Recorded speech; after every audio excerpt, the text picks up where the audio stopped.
क्या आपको पहले से पता था कि कोविड-19 जैसी कोई महामारी आने वाली है? क्या आपने किसी महामारी के विषय में सोचा था? कभी कोई तैयारी की थी मानसिक या शारीरिक स्तर पर, सामाजिक स्तर पर, व्यावसायिक स्तर पर, पारिवारिक स्तर पर? नहीं की थी। देखिए, फर्स्ट वेव थी, खतरा था, भय बहुत था। सेकेंड वेव में खतरा और बढ़ा, भय और बढ़ा दिया गया, असुरक्षा और बढ़ गई, और ये सामने हमने देखा भी। थर्ड वेव भी आने की तैयारी में है हमारे देश में, ऐसा कहा जा रहा है। स्वास्थ्य मंत्रालय भी कहता है कि सजग रहिए, चौकन्ने रहिए, और ऐसा WHO भी कहता है।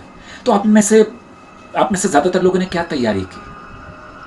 ज़्यादातर लोगों ने तैयारी नहीं की। तो यदि आप अपने आप को मानसिक और शारीरिक स्तर पर स्वस्थ रखना चाहते हैं, सुरक्षित रखना चाहते हैं, तो मैं आपकी उसमें मदद कर सकता हूं। वो बिना दवाई की मदद होगी। आपको कोई औषधि नहीं खानी है, यही तो अच्छी बात है। और आपकी रोग प्रतिरोधक क्षमता यानी कि आपकी इम्यूनिटी एकदम स्ट्रांग हो जाएगी। इस आधुनिक समय में जो वर्तमान हालात हैं, विषाणु यानी कि वायरस की वजह से, कोरोना की वजह से विश्व स्तर पर बहुत ज्यादा बिगड़ चुके हैं। अब हमने एक बहस शुरू कर दी है हमारे देश में कि अच्छा कौन, एलोपैथिक या आयुर्वेदिक। इस बहस के पीछे एक बहुत बड़ा कूटनीतिक कारण हो सकता है, व्यवसायिक कारण हो सकता है, मार्केट हो सकती है। अब फेसबुक पर, व्हाट्सएप पर, ट्विटर पर ये जंग बहुत बड़े स्तर पर शुरू हो चुकी है ऑलरेडी। लानत मलामत करने वाले, गुस्से से चैनल्स के कैमरे के सामने बैठकर चिल्लाने वाले दोनों ही लोग हैं। वो जिन्हें देखकर आप कुछ सीखे हैं, और वो जो आपकी जान को बचाते हैं। और इतनी घटिया, इतनी बेकार बहस है, ऐसा लगता नहीं कि आप इतने एजुकेटेड लोगों की सब बातें वो सुन रहे हैं। सबसे बड़ी चीज है, हमारे जो पंच तत्व हैं हमारे शरीर में, वो प्रकृति से यानी नेचर से संबंधित है, इस मैकेनिज्म से संबंधित है जो हमारे शरीर के अंदर है।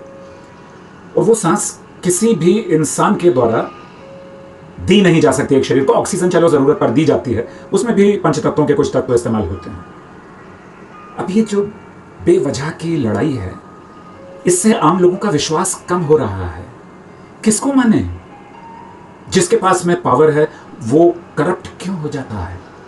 किसी भी तरह की पावर हो, बाजार की पावर हो या राजनीति की पावर हो, घर की पावर हो या समाज की पावर हो।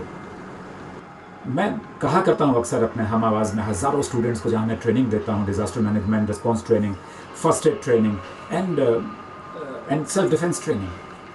मानवता भी कोई चीज है, तुम्हारे संस्कार भी कोई चीज है, तुम्हारा समाज भी कोई चीज है, तुम्हारा परिवार भी कोई चीज है, तुम्हारे इस शरीर की जरूरत भी कुछ है।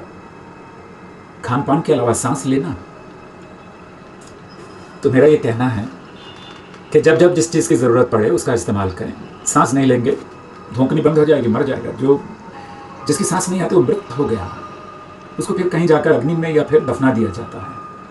वैसे इस बार 1100 से ज़्यादा लोगों को, पूरे के पूरे मरे हुए लोगों को गंगा जी में बहा दिया गया।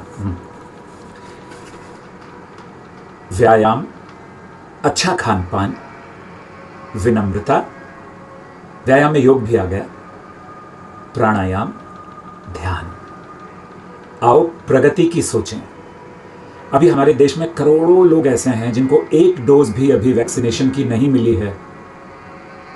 उनके लिए हम सब मिलकर कुछ प्रबंध करें। हर चीज के लिए सरकार पर क्यों निर्भर करें? सरकार से हम वैक्सीन ले लें और वैक्सीनेशन हम जाकर करें।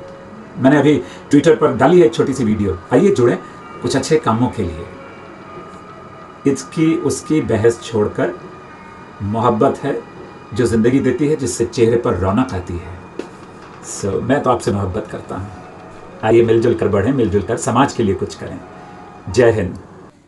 यदि आपकी कोई भी ऐसी समस्या है जो शारीरिक या मानसिक, जिसमें आप कंफ्यूज हैं कि बहुत दवाइयां कर ली, मैं ठीक नहीं हो रहा हूं, या मैं इन चीज़ों के लिए दवाइयां नहीं खाना चाहता हूं या नहीं खाना चाहती हूं, तो आप मुझसे संबंध स्थापित कीजिए healthyyouhappenings@gmail.com पर। स्वास्थ्य के लिए भय मुक्त वातावरण चाहिए, संशय मुक्त वातावरण, मन की आजादी के साथ और शरीर की शक्ति के साथ।